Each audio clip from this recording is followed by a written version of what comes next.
বিশ্বজুড়ে জ্বালানি ও প্রযুক্তিগত আধিপত্যের লড়াই যখন আরও তীব্র হচ্ছে, তখন তিব্বতের উচ্চভূমিতে চীনের বিশাল নবায়নযোগ্য জ্বালানি প্রকল্প নতুন করে আন্তর্জাতিক রাজনীতিতে আলোচনার জন্ম দিয়েছে।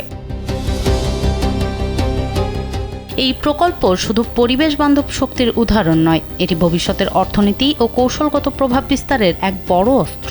সমুদ্রপৃষ্ঠ থেকে প্রায় 10,000 ফুট উচ্চতায় বিস্তৃত তিব্বতের মালভূমিতে গড়ে উঠেছে বিশাল সৌর প্যানেল, বায়ু টারবাইন এবং জলবিদ্যুৎ কেন্দ্র।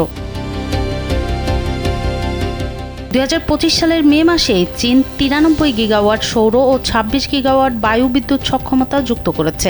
এর ফলে দেশটির মোট সৌর সক্ষমতা 1000 গিগাওয়াট ছাড়িয়েছে, যা বিশ্বের মোট সক্ষমতার প্রায় অর্ধেক।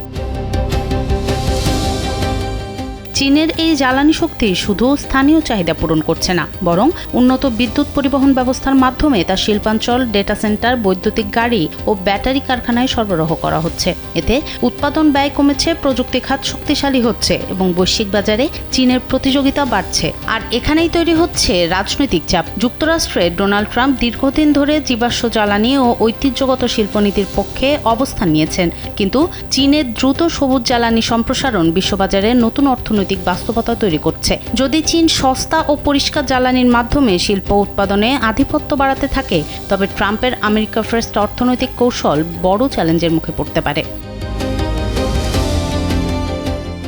বিশ্বের বৃহত্তম সৌর প্রকল্পগুলোর একটি সিংহায় তালাতন সৌর পার্ক এই পরিবর্তনের প্রতীক হয়ে উঠেছে। তিব্বতের এই জ্বালানি বিপ্লব এখন শুধু অবকাঠামো নয়, এটি বিশ্ব শক্তির ভারসাম্য বদলে দেয়ার ইঙ্গিত। সনম সিদ্দিকী, কালবেলা।